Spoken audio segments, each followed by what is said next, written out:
A man named Lamech and his wife Naomi lived in the city of Bethlehem.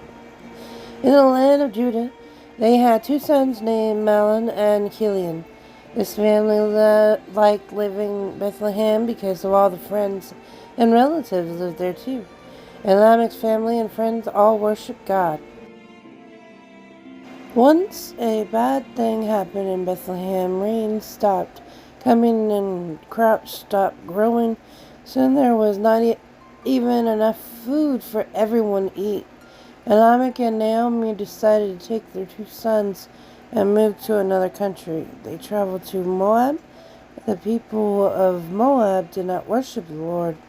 They worshiped other gods. This was the land where Mahlon and Chilion grew up.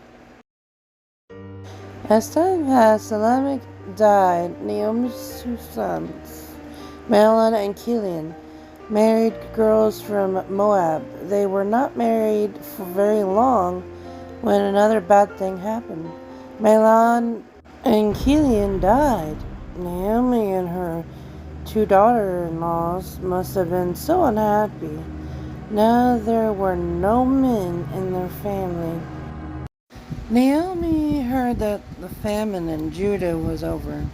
She decided that she would go back to her home of Bethlehem. Both of Naomi's daughters-in-law wanted to go to Bethlehem with her. They packed their things and started on the journey with her.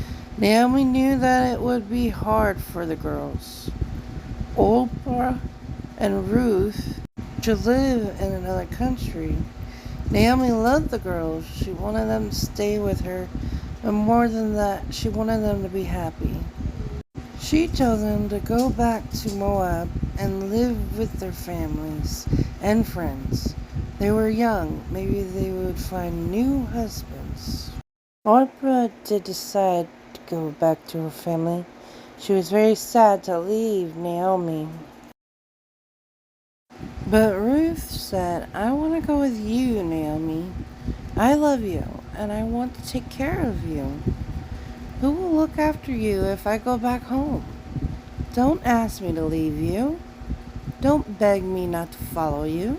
Every place you go, I will go, and every place you live, I will live. Your people will be my people, and your God will be my God." Naomi knew that Ruth's mind was made up. She allowed Ruth to go with her to Bethlehem. When the women arrived in Bethlehem, Naomi saw all of her old friends.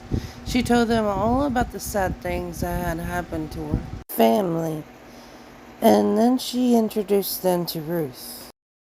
"Ruth is my daughter-in-law. I told Ruth she should have stayed in Moab, but Ruth wants to take care of me. She is a good girl. She grew up in Moab where they worship false gods, and now Ruth wants to worship the Lord with us." There were many barley fields in Bethlehem. After the men cut and bundled the barley, stalks were always some stalks left behind. Picking up the leftover barley stalks was called gleaning. Ruth asked Naomi if she would go and work in the grain fields. She could bring home the grain and they could grind it to make the flour. That way Naomi and Ruth would have enough to eat. Everyone liked Ruth. She worked very hard to take care of Naomi. Every day she went into the grain fields to clean grain. She was a very hard worker. One day, the owner of the field came to check on his workers. He noticed Ruth picking up the grain. "Who is this woman?" Boaz asked his workers. "That is Naomi's daughter-in-law from Moab. She worked very hard to take care of Naomi, answered the workers. Boaz talked to Ruth. He told her that he was very happy to hear how she took care of Naomi. Boaz told Ruth that she was always welcome to work in the grain field. He told Ruth that she could take her breaks and drink with his workers when she got thirsty. Every day, Ruth came home with lots of grain for Naomi. Naomi was very happy that Ruth took good care of her. Ruth was happy too. She knew she had done the right thing by choosing to help Naomi.